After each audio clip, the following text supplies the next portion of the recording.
तो अप्रैल का महीना ये दलित इतिहास का महीना है। पर इसी जश्न के बीच ना एक बहुत बड़ा सवाल खड़ा होता है कि जब कोई खुद को जातिवादी मानता ही नहीं तो फिर ये जातिवाद आखिर कर कौन रहा है। बीबीसी न्यूज हिंदी पर डॉक्टर अदिति नारायणी पासवान का एक बहुत ही दमदार ब्लॉग इसी मुश्किल सवाल से टकराता है। चलिए इसे समझते हैं। तो अप्रैल यानी दलित इतिहास का महीना, और ये सिर्फ आप कह सकते हैं कैलेंडर की कोई तारीख नहीं है, नहीं, बल्कि ये दुनिया भर के जो दलित समुदाय हैं उनके लिए अपने संघर्ष, अपनी विरासत और हाँ, अपनी पहचान का जश्न मनाने का एक बहुत ही पावरफुल, एक शक्तिशाली प्रतीक है। लेकिन एक बात है, ये जश्न ना उन संघर्षों की यादों के बिना बिल्कुल अधूरा है।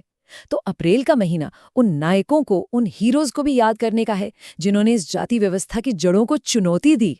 तो सवाल उठता है कि ये महीना इतना खास क्यों है?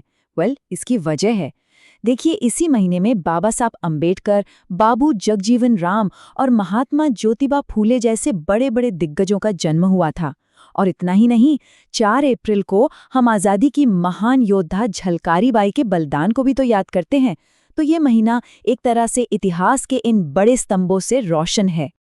अब यहाँ एक और सवाल मन में आता है कि आखिर एक अलग से दलित इतिहास माह की जरूरत ही क्यों पड़ी? जवाब बहुत सीधा है।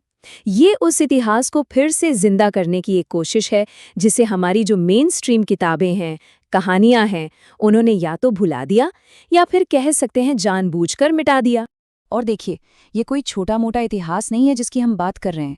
आप सोचिए, 1757 का जो प्लासी का युद्ध था, वहां से लेकर 1857 के पहले स्वतंत्रता संग्राम तक दलितों का जो योगदान रहा है वो अमिट है, उसे मिटाया नहीं जा सकता। पर ये लड़ाइयां सिर्फ बीते हुए कल में नहीं लड़ी गईं। आज भी पानी, सम्मान और मंदिर में एंट्री जैसे बुनियादी हक के लिए संघर्ष हर रोज लड़ा जा रहा है। और शायद यही इस इतिहास की सबसे बड़ी, सबसे कड़वी सच्चाई है कि बड़ी बड़ी ऐतिहासिक लड़ाइयों से भी ज्यादा मुश्किल वो संघर्ष है जो हर दिन, हर पल लड़ा जाता है। ये सिर्फ अधिकारों की लड़ाई नहीं है, ये बुनियादी इंसानी गरिमा की लड़ाई है जो आज भी जारी है। और यहीं से हम आते हैं आज के सबसे बड़े विरोधाभास पर।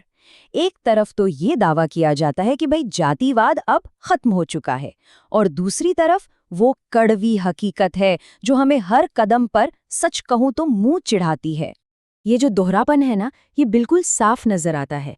लेखिका एक बहुत सीधा सवाल पूछती हैं। वो कहती हैं कि जो लोग दिन रात कहते हैं कि अरे अब जाति कौन मानता है, वही लोग शादी के लिए अखबारों में केवल अपनी जाति के लिए वर या वधू का विज्ञापन क्यों देते हैं। ये साफ साफ दिखाता है कि कहने और करने में कितनी गहरी खाई है। अच्छा, जातिवाद को नकारने के लिए ना कुछ इंटेलेक्चुअल, कुछ बौद्धिक बहाने भी बनाए जाते हैं। जैसे कि ये तर्क दिया जाता है कि कास्ट शब्द तो पुर्तगाली है, तो ये एक वेस्टर्न कॉन्सेप्ट है जो हम पर थोपा गया। लेखिका कहती हैं कि इस तरह के जो तर्क हैं वो आज दलितों के असल दर्द और उनके रोजमर्रा के संघर्ष को नजरअंदाज करने का एक तरीका बन गए हैं। तो अगर कोई ये मानने को तैयार ही नहीं है कि वो जातिवादी है, तो फिर सवाल ये है कि समाज में जो ये जुल्म हो रहा है उसका जिम्मेदार कौन है।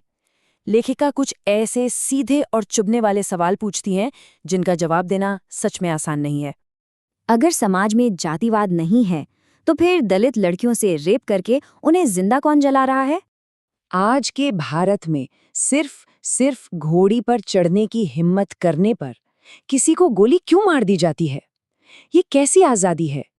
और मूछें रखने जैसी मामूली सी बात पर दलितों का कत्ल क्यों हो रहा है? ये घटनाएं कोई अकेली घटनाएं नहीं हैं। ये चीख कर कह रही हैं कि जातिवाद सिर्फ एक समस्या नहीं बल्कि एक जानलेवा हकीकत है। तो इन भयानक सवालों के बाद जाहिर है मन में आता है कि तो फिर रास्ता क्या है? लेखिका के मुताबिक जवाब कहीं बाहर नहीं बल्कि हमारे अंदर ही है, और इसकी शुरुआत होती है खुद को आईने में देखने से। अब जो बात आने वाली है वो शायद इस पूरे लेख का सबसे मुश्किल लेकिन सबसे जरूरी विचार है। लेखिका हमें एक चुनौती देती हैं कि हम ये स्वीकार करें कि जातिगत भेदभाव हम सब में कहीं न कहीं, किसी न किसी रूप में मौजूद है, और जब तक हम इस कड़वी सच्चाई को मानेंगे नहीं, कोई भी बदलाव सिर्फ एक दिखावा होगा। तो फिर आगे का रास्ता क्या है? लेखिका यहाँ 3 कदम बताती हैं। पहला, हमें ये मानना होगा कि जाति एक बहुत गहरी सामाजिक हकीकत है। दूसरा, हमें ये स्वीकार करना होगा कि यह हमारे समाज और हमारी सोच दोनों में मौजूद है। और तीसरा, हमें इसके प्रति संवेदनशील बनना होगा, सेंसिटिव बनना होगा। यही वो रास्ता है जो हमें किसी असली बदलाव की ओर ले जा सकता है। और आखिर में लेखिका हमें एक बहुत ही शक्तिशाली सवाल के साथ छोड़ जाती हैं। ये सिर्फ एक सवाल नहीं है, बल्कि एक तरह का आह्वान है, कॉल टू एक्शन है कि खुद को जाति की इन बेड़ियों से आज़ाद करने की जो चर्चा है वो आखिर शुरू कब होगी। और ये एक ऐसा सवाल है जिसका जवाब हम सभी को मिलकर खोजना होगा।